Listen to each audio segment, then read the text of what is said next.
बघितल्यानंतर मला खूप दिवस आठवते जेव्हा मी माझी उमेदवारी जाहीर केली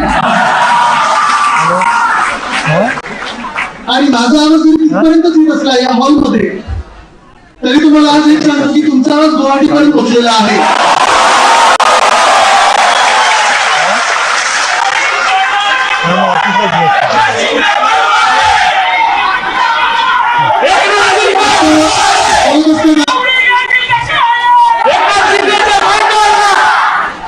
बोलत असताना तर भास्करराव सांगत होते की मुंबईवर आणि मुंबई महानगरपालिकेवर प्रत्येक राजकीय पक्षाचा डोळा आहे.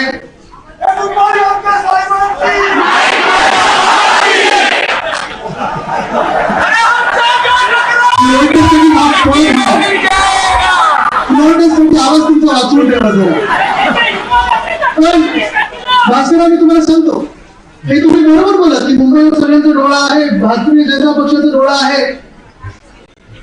पण गेले जेवढी वर्ष आपण शिवसेना म्हणून राहिलो आहे, जरी कोणाचा डोळा असेल तरी कोणाची नजर लागू दिली नाही मुंबईला. आज इथे उपस्थित झाल्यानंतर मी बोललो की जेनी हाऊस मध्ये ताकद दाखवली, तो आवाज आमच्या बाजूला इथे बसलेला भास्करराव तुम्ही इथे होता. दोन्ही बाजूला सचिन भाऊ, श्रीभाऊ, मी तर आहेच, महापौरताई आणि मध्ये जेव्हा खासदार साहेब आले तेव्हा आपण बघितलं असेल चौधरी साहेबांना मी मध्ये घेतलेलं नाही, पळत होते म्हणून नाही, पण नुसतं त्याला तेच बोललं तर तुम्हाला वाटेल आम्ही तुम्हाला पकडून ठेवतो. पण खरोखर हे गेले 2-4 दिवस मी बघत आहे, जे काही वातावरण आहे शिवसैनिकांमध्ये वातावरण आहे, मुंबईमध्ये आहे, महाराष्ट्रामध्ये आहे, एक जोश दिसते, जल्लोष दिसतो सगळीकडे. ती घाण निघून गेली, आता जे काय व्हायचं ते चांगलंच होणार.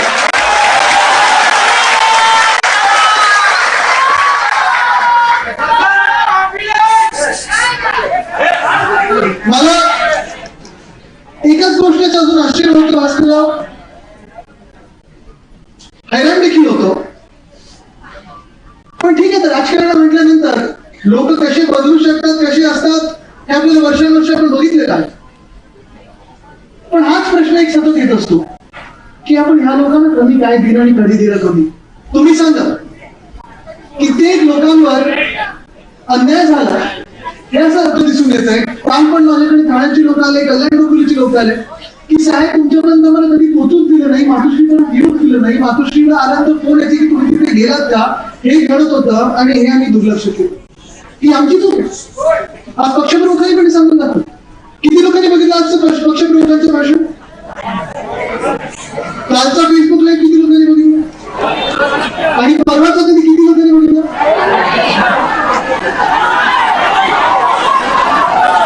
सर्वांनी बघितलं. पण मी तुम्हाला एक सांगतो, हे फक्त काही शिवसैनिकांनी बघितलं नाहीये. जे परवाचा पहिला तुझा फेसबुक लाईव्ह होता, वर्षा बंगल्यातून होता, तो फेसबुक लाईव्ह, आणि खरं तर त्यांची ओळखच आता फेसबुक लाईव्ह झाली की हा माणूस फेसबुक लाईव्ह वर आला, प्रत्येकाच्या घरी गेला आणि कोविडच्या कठीण काळात महाराष्ट्राला आणि महाराष्ट्रामध्ये देशाला सांगून देणारा, दिशा दाखवणारा, मार्ग दाखवणारा, काळजी दाखवणारा, सगळ्यांची काळजी घेणारा आपल्या घरातला माणूस म्हणून मुख्यमंत्री उद्धव ठाकरे हे नाव प्रसिद्ध झालेलं आहे. महापौर काय घेऊन नोव्हेंबर मध्ये COP26 म्हणजे ग्लासगोला गेलो, तेव्हा मुख्यमंत्री सर्जरी होती. त्या माणसाने मला सांगितलं, आदित्य तिथे तू जा, कारण तू महाराष्ट्राच्या वतीने चाललेला आहे, देशाच्या वतीने चाललेला आहे, माझ्यासाठी थांबू नकोस. तिथे देखील या माणसाचं कौतुक झालं की कोविड कसा तुम्ही हाताळला. अनेक शहरांचे महापौर भेटत होते, अनेक राज्यांचे तिकडचे प्रमुख भेटत होते आणि त्यांनी कोविडचं धारावी मॉडेल असेल, वर्ली मॉडेल असेल, मुंबई मॉडेल असेल, महाराष्ट्र मॉडेल असेल, याचं कौतुक होत होतं. आता जेव्हा मी डायव्हॉर्सला गेलो, मी होतो, सुभाष देसाई साहेब होते, नितीन राऊत साहेब होते, मी 80,000 कोटीचे MOU करार करून आलेलो आहे. ते राज्यासाठी केले, स्वतःला विकण्यासाठी कधी करार केले नाही. पण हा माणूस आपला मुख्यमंत्री असेल, पक्षप्रमुख असेल, पण शंभर जागणारा माणूस आहे, जगणारा माणूस आहे. मला आठवतं आता आपल्या बाजूला जे 2 आमदार बसलेले आहेत, म्हणजे तुम्ही बघा हे परिवार म्हणजे कसं असतं, शिवसेना परिवार म्हणजे नक्की काय असतं हे मला या 2 घटनेतून जाणायला लागलेलं आहे. सचिन भाऊ, तुम्ही जेव्हा पक्षात प्रवेश केला तेव्हा आमच्या सगळ्यांमध्ये एकमत होतं तुम्ही पक्षात यायला पाहिजे, चांगलं काम आपण एकत्र करू. पण आपल्याला आठवत असेल आपल्या पहिल्या भेटीत मी आपल्याला सांगितलेलं की हा निर्णय तुमचा आहे, पक्षात तुम्ही यायचं नाही यायचं, तेव्हा आपली काही राष्ट्रवादी किंवा काँग्रेसबरोबर युती होणार हे कोणाला माहितीच नव्हतं. पण तेव्हा देखील मी तुम्हाला सांगितलं की पक्षात प्रवेश केल्यानंतर राष्ट्रवादी असेल किंवा काँग्रेस असेल किंवा आपल्या नेत्यांबद्दल किंवा त्या तेव्हाच्या नेत्यांबद्दल कधीही आमच्याकडून अशी अपेक्षा तुमच्याकडून नसेल की त्यांच्याबद्दल एक हजार शब्द काढावा किंवा त्यांच्यावर टीका करावी. याला म्हणतात संस्कार, याला म्हणतात संस्कार. आणि ते आपण पण मला सांगितलं की एका परिवारातून दुसऱ्या परिवार नंतर तुम्ही दोन्ही परिवार एकत्र आणलेच. पण हे सगळं होत असताना मला आठवतं जेव्हा मी नोव्हेंबरमध्ये तिथे COP26 होतो, ग्लासगोला होतो, तेव्हा उद्धव साहेबांची सर्जरी झाली, विधान परिषदेची निवडणूक होती आणि तेव्हा मला फोन करून त्यांनी सांगितलं की आदित्य आपण पहिली उमेदवारी ती सुनील भाऊंना देतोय कारण त्यांनी तुझ्यासाठी सीट बाजूला घेऊन स्वतः बाजूला झालेली.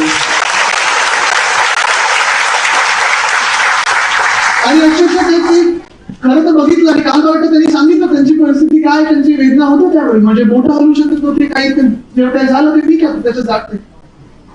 पण तेव्हा त्यांनी मला सांगितलं, दुसऱ्यांदा जेव्हा आली त्यांनी सांगितलं आदित्य पण सचिन भाऊंना शब्द दिलेला तो प्रत्येक शब्द ते पाळणार म्हणजे पाळणार, प्रत्येक शिवसैनिकासाठी पाळणार. राज्यसभेसाठी देखील संजय राऊत साहेबांना जेव्हा आपली कोक आहे त्यांना राज्यसभेला पाठवायचं आहेच, पण दुसरी व्यक्ती जी आपण घेतली ती म्हणजे संजय पवार जे आपले कोल्हापूरचे सामान्य शिवसैनिक आहेत. सचिन भाऊ तुमच्याकडे कोण गेलं, आमच्या पण हे पण सामान्य शिवसैनिक, कधी कोणी नाव ऐकलं नसेल, कुठे पुढे पुढे करत नाहीत, पण कार्यकर्ता म्हणून काम करतात आणि म्हणून आपण त्यांच्यावर विश्वास टाकला आणि ते विधान भवनात आपण पाठवलेलं आहे. असा एक अगोदर माणूस आहे. म्हणजे परवा आपण जेव्हा फेसबुक लाईव्ह करत होते त्यांनी सांगितलं आदित्य मला वाईट ह्याच गोष्टीचं वाटतं आणि मला आई पण हेच बोलली की ठीक आहे वर्षा बंगल्याचा कोणाला मोह नसतो, बंगल्याचा मोह नसतो, वाटली आपल्याला तरी नाही कमीत कमी. इतर काही मला माहिती आहे की आधी पण पुन्हा चालायचं, भिंतीवर कोणी काही लिहून ठेवलेलं, बंगला सोडायला काही कित्येक मंत्री तयार नसतात. ज्या मिनिटाला उद्धव साहेब जेव्हा फेसबुक लाईव्ह करत होते 5ची वेळ ठरलेली, काय झालं कोणाच ठाऊक, थोडं टेक्निकल आमची लाईटची टीम आली नाही, थोडं 25 मिनिटं त्याच्यात गेले, पण मला त्या मिनिटाला सांगितलं आदित्य बॅगा बांधा आपण निघतोय. मी म्हणलं अरे असा मुख्यमंत्री कोणाला मिळणार, महाराष्ट्राला कधी मिळणार, ज्याला मोह नाही असा मुख्यमंत्री. आणि तिथं त्यांनी सांगितलं की मोह सोडला पण जिद्द सोडली नाही, जिंकायचं म्हणजे जिंकायचं झालं, आपण जिंकण्यासाठी लढत आहोत. पण हे सगळं चित्र बघत असताना मला वाईट, ज्यांना मी मित्र समजायचं वाईट ह्याच गोष्टीचं वाटतं. 2-3 आमदार तर माझ्या डोळ्यासमोर परवा काल तुम्ही सचिन भाऊ तुम्ही होतात, सुनील भाऊ तुम्ही होतात, आशिषजी तुम्ही होतात, म्हणजे आता दिलीप भाऊ मलांडे हो परवा तुम्ही होतात, भास्कर माझा हात पकडला, रडले, मला मिठी मारली, सोडण्याचं म्हणून सांगितलं. आणि खरोखर मला वाईट ह्या गोष्टीचं वाटलं. त्या माणसाला अजूनही मी चॅलेंज देतो, म्हणजे मी काही नावं घ्यायला किंवा कोणाला बदनाम करायला बोलत नाही, पण त्यांनी मला एक काम सांगावं मुंबईतलं की जे त्यांनी सांगितलं आणि मी केलेलं नाही. प्रत्येक वेळी माझ्या ऑफिसला प्रत्येक आठवड्यात असेल चांगली किती काही विकास कामं केले ते एकत्र केले, आणि त्याचा निर्णय मी पालकमंत्री म्हणून घेतलेला आहे, फंड मी दिलेला आहे. कारण जनतेचा फंड होता, जनतेचा फंड होता, प्रकाशन सुरू असते तुम्ही बघितलं परवा पण. तर ह्या सगळ्या गोष्टी आणि ह्या घडामोडी बघितल्यानंतर खरोखर वाईट ह्या गोष्टीचं वाटतं की ही जी आपली लोक होती, वर्षा बंगला असेल किंवा जो मोह असेल किंवा जे काही आहे हे सोडण्याचा मोह, ठीक आहे उद्धव साहेबांचा सोडण्याचा मोह जास्त होता मला वाटतं, पण मूळ मुद्दा हा आहे की हे काही मित्र पक्षाच्या दगाफटक्यामुळे नाही, हे काही विरोधी पक्षामुळे नाही, तर आपल्या लोकांमुळे आपल्याला दगा झालेला आहे. विचार करा, म्हणजे आपण जसे आज समोर बसलेला आहात, कधी ना कधीतरी हे कार्यकर्ते आपल्या समोर बसलेले किंवा कधी कधी आज न आलेले कार्यकर्ते आपण त्यांना एवढी मोठी पदं दिली. संदीपान बोलले किती फंड दिले मी त्यांना, किती कामं तिथे केली, पर्यटनची त्यांच्या मतदारसंघात मुख्यमंत्री महोदयांनी केली असतील, प्रकाश आंबेडकर असतील, ही सगळी आपल्या प्रेमाची माणसं, आपल्या जवळ असणारी माणसं जेव्हा निघून जातात, समोरून जेव्हा बोलायला लागतात, तेव्हा दुःख ह्या गोष्टीचं होतं की आपलं चुकलं काय. म्हणजे मी हे चुकलं का स्वतःच की मी 32 वर्षाचा एक तरुण माणूस या राजकारणात आहे, हे चुकलं. जेव्हा राजकारणाचं मी बघत आहे की प्रत्येक दिवशी पातळी खालती जात आहे, तेव्हा मी खूप वेळा हा विचार करतो की मी कुठच्या तोंडाने दुसऱ्या युवाला किंवा एक तरुण मुला किंवा मुलीला सांगेन की बाबा तुम्ही राजकारणात या. पण हे जरी असलं एका बाजूला, तरी दुसऱ्या बाजूला मी तुम्हाला सांगतो एक चित्र वेगळं आहे. म्हणजे मी आता बाजूचे आमदार त्यांच्याबद्दल की बोलणारच नाही, जे पडून गेले दुसऱ्यांदा पडून गेले, सगळा भाग ते. पण हा येतो ह्या बाजूचे, आता त्यांच्याबद्दल जेवढं बोलावं तेवढं कमी आहे. लोकच बोलतील, आपल्याला बोलायचीच गरज नाहीये. पण महत्वाची गोष्ट ही आहे त्या दिवशी वर्षाकडून मातोश्रीला जाताना, आमच्या मातोश्रीकडे येताना, तुमच्या मातोश्रीकडे येताना जे काही आम्हाला प्रेम दिसलं, तिथे कुठेही आमदार नव्हते, खासदार नव्हते, नगरसेवक नव्हते, नगरसेवक बिचाऱ्याचा टर्म संपलेली आहे, पण तरी कोणी पदाधिकारी नव्हता, रस्त्यावर होता तो सामान्य नागरिक होता, मुंबईचा होता.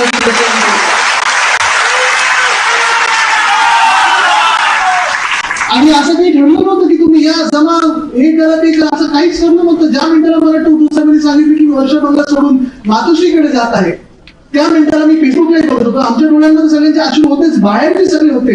काही पोलिसांच्या डोळ्यात मी अश्रू बघितले, काही सीएमओच्या स्टाफमध्ये बघितले, शिवसैनिक अक्षरशः रडत होते की दगाफटका झाला तो आपल्याच लोकांनी, हक्काच्या लोकांनी केलेला आहे.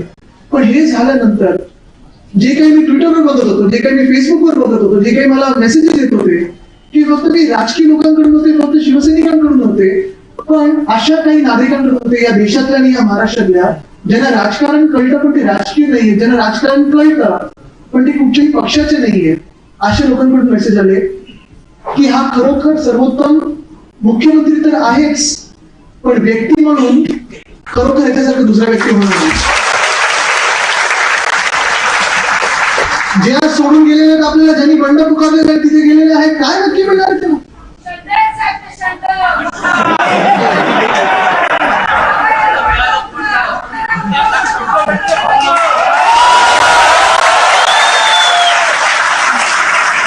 ही फ्लोर टेस्ट होणारच आहे. सचिन भाऊ, तुम्ही फ्लोर टेस्ट बद्दल सांगितलेलं आहे. ज्या दिवशी फ्लोर टेस्ट घडेल मुंबईत उतरतील, एअरपोर्ट कडून विधानभवनाला जाण्याचे रस्ते आपल्या वरळीतून आहेत. वरळीत आपल्या परळमधून आहे आणि दुसरा रस्ता आपल्या भायखळ्यातून आहे. येणार आमच्या बांद्र्यामधून, उतरणार आमच्या चांदुरीमध्ये. ही मुंबई आपली, ही महाराष्ट्र आपला आपला आहे आणि कोणाचा महाराष्ट्र दुसऱ्याचा होऊ देणार नाही.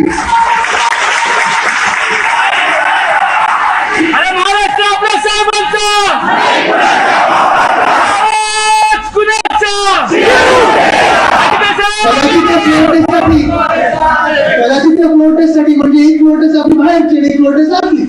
आर्मी लावू शकतील, सीआरपीएफ लावू शकतील, पॅरामिलिटरीचे जवान लावतील, काही करू शकतात.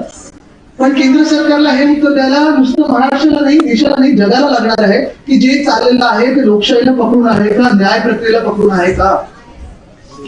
जे काही बंड पकडून पुकारून गेलेले होते, जे मोठी नेते मंडळी होती, ज्यांना मान स्वाभिमान इथे अभिमान मिळत होता, मोठी पदं मिळत होती, एवढी सारखं खातं जे नेहमी मुख्यमंत्री, तुम्ही गेल्या 25, 30, 50 वर्षाच्या इतिहासामध्ये बघा, मला वाटत नाही एवढी खातं हे कोणाकडे दुसरीकडे दिलं असेल की मुख्यमंत्री स्वतःकडे ठेवतात. हे खातं मुख्यमंत्री महोदयांनी त्यांना दिलेलं. MSRDC सारखं दुसरं खातं त्यांना दिलं. पण एवढं जर शूरवीर असतील, एवढे सगळे जर वाद तिथे बसले असतील, खरी सेना जर ते असतील, त्या आजकालची कधीतरी शिवसेना आणि हिंदुराव बाळासाहेबांचं नाव घेण्याचा प्रयत्न केला, ते होऊ शकत नाही, ते होणार नाही, होणे नाही आणि ते लायकीची पण नाही आहेत. कारण तुम्हाला सांगतो, जर तशी हिंमत असती तर बंड करायला ते सुरतला गेले असते का? मुंबईत थोडं ठाण्यातच बसले असते ना. बंड करायला सुरत, बरं सुरत वरून कुठून पडाले, कुठे पडाले? म्हणजे तुम्ही विचार करा, सुरतीच्या दिशेला पडाले, तिथून गुवाहाटीला पडाले, पण हे सगळे कुठे चालते? सगळ्या रात्री 12 वाजता, 1 वाजता, 2 वाजता, ठीक आहे. पण तुम्हाला अजून एक सांगतो, ओळखून घ्या हे राजकारण कसं असतं. ठीक आहे, माझं पण नाव आदित्य आहे. आदित्य म्हणजे सूर्य, तिथे नाही, तिथे प्रकाश पडतो, पण रात्री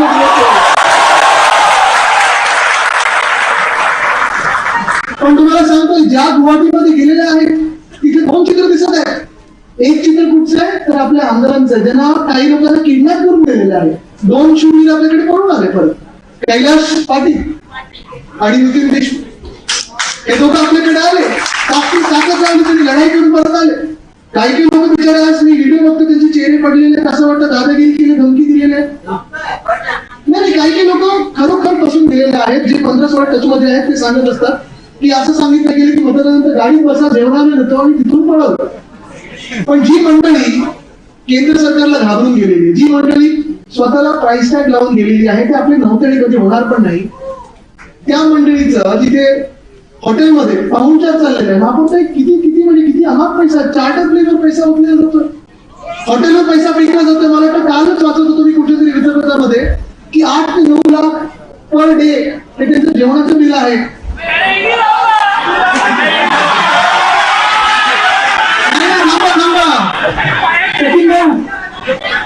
तुम्ही नुसतं पेढे वाटप विचार करत होता. 8 ते 9 लाख तुम्ही त्यांच्या रूममध्ये नाही म्हणून ना तुम्ही तुमच्या वजन.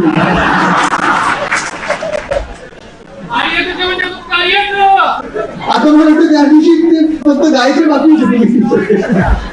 पण एका बाजूला 8 ते 9 लाख मी एका पेपरमध्ये वाचत होतो, काही बातम्यांमध्ये बघत होतो की प्रत्येक दिवशी खाण्यावर उडवलं जातात. बाकीचं सोडा, जे वाहतं ते मी बोलणार नाही तिथे. हॉटेलचं बुकिंग पूर्ण हॉटेल बुक झालं असं मी ऐकलेलं आहे. गाड्या तापा, जे काही सिक्युरिटी बाउन्सर बिन्सर हे सगळं आहे. पण दुसऱ्या बाजूला तिथे लाखो लोक त्या आसाममध्ये पूर परिस्थिती बुडत आहे.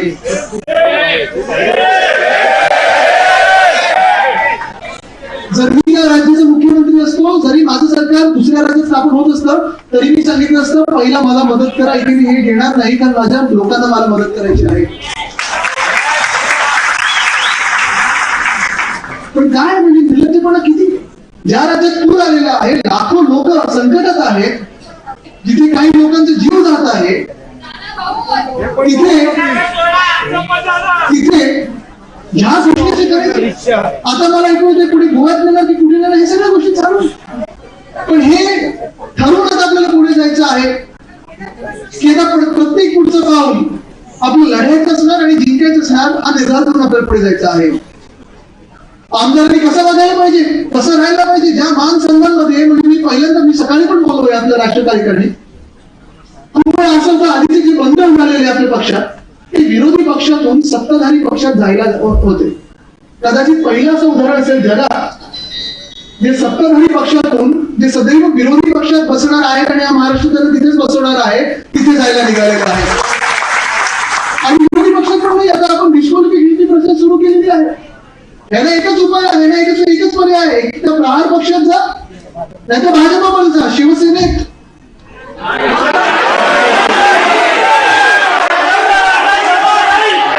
प्रत्येक ठिकाणी आपले उमेदवार तयार आणि जिंकून द्यायला तयार आहे.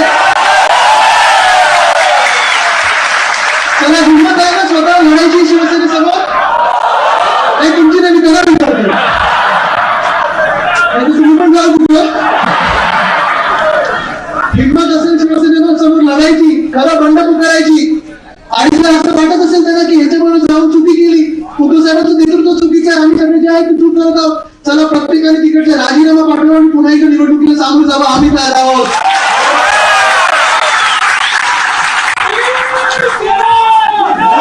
मला माहिती आहे की ह्या घटना लागण्याची युग आहे, प्रचाराला बाहेर पडू देणार नाही त्यांना या महाराष्ट्रामध्ये. आहेत काही लोक तिकडचे जे आमदार बसलेले ते मेसेज पाठवतात, त्यांना घेऊ शकतो आपण. पण ज्यांनी बंड केलेलं आहे, ज्यांनी दगाबाज केलेलं, जे दगाबाज आहे,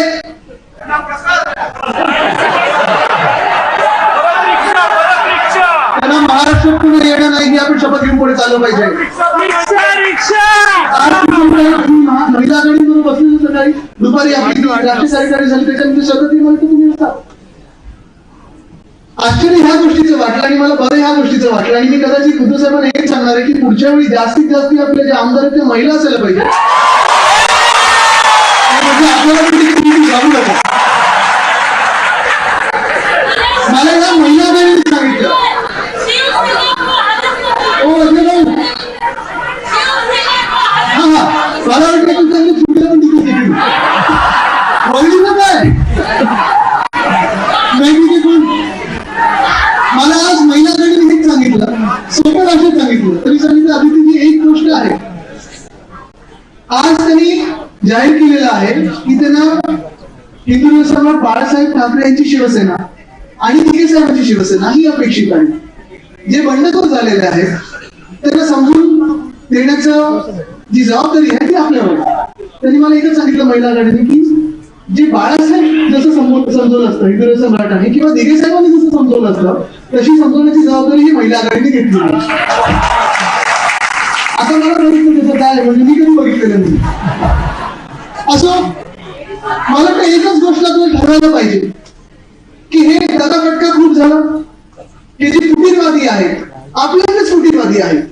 आपले लोक जे होते ज्यांना आपण मदत केली होती, आपण आपले बदल बसवलेलं, आपण पदं दिलेली, आपण त्यांना मान सन्मान दिलेला, अभिमान त्यांना जो काही होता तो दिलेला, तो तिथे गेल्यानंतर कसं वागवत आहे ते कैद्यांसारखं हे तुम्ही चॅनलवर बघायला पाहिजे. काल परवाकडे एक व्हिडिओ फिरतोय, आज एक व्हिडिओ फिरतोय. काही बिचारे आपले आमदार आणि काही जे कुठेही आमदार आहेत त्या सगळ्यांना जे मान पकडतात तसे नेतात, हात पकडून देतात, जणू काही जेलमध्ये कैदी असल्यासारखे एका ठिकाणी दुसरी ठिकाणी देतात. आणि हा आपण विचार करायचा की असं जर राजकारणात व्हायला लागलं, लोकशाहीशी चिटून जायला लागली, तर आपण मतदार म्हणून आणि हे नागरिक म्हणून करणार तरी जागतिक पातळीवर थोडं विचार व्हायला पाहिजे, आपल्या राष्ट्रीय पातळीवर विचार व्हायला पाहिजे. त्या दिवशी ममता दिदी बोललेले आहेत, सोनेजीचं पोलिंग गेला, पवार साहेब तर गंभीरपणे आपल्या सोबत उभे आणि प्रत्येक शिवसैनिक हा विचार करत आहे की लोकशाही आपल्या देशामध्ये राहिली आहे की 1930 1940 जसं जर्मनीमध्ये नाझी होते तसं काही व्हायला लागलेलं. हा विचार आपण करायला पाहिजे. आणि विचारच नाही तर प्रत्येकाने ठरवायला पाहिजे, प्रत्येकाने निर्धार करायला पाहिजे की आता हा पुढचा लढा. मला माहिती आहे आपण मागचा जो काही बंड होता तो 2 वर्षात संपून टाकला. आज जे होते त्यांचे आपल्याला आठवत सुद्धा नाही, काही काही दिसत सुद्धा नाही, म्हणजे समोर दिसत नाही. हे असे जे लोक होते ठीक आहे, पण आता जे आपल्या समोर थोडं आव्हान देण्याचा प्रयत्न करत आहेत, जे इथे राहत पण नाहीत, जे पळून गेलेले आहेत, त्यांना न घाबरता न भीता या महाराष्ट्रातून पळून लावायचं आहे आणि जिंकणार जिंकणार जिंकणार म्हणजे आपणच जिंकणार हा निर्धार करून घ्यायचा. तुम्ही सगळे सोबत आहात का? पळायला तयार आहात का? पक्ष कुठचा, रंग कुठचा, निशाणी कुठची? कारण मी आता अयोध्येला जाऊन आलो आणि माझा तुम्हाला तिकडचा एक्सपिरियन्स सांगतो. भास्कर जेव्हा तुम्हाला अयोध्येला गेलेलं काहीतरी पक्षासाठी आणि आपल्यासाठी आणि महाराष्ट्रासाठी चांगलं झालेलं आहे. कदाचित हे पण जे झालं ते चांगले कारण तरुणांना संधी मिळू शकते. पण एकच सांगतो तुम्हाला की आपलं हिंदुत्व असेल, आपलं राजकारण असेल ते एका ओळीत आहे. ती ओळ कुठची? आणि अजून एक रघुकुल सदाची आहे और इमाम ना जाए. धन्यवाद. जय हिंद, जय भारत.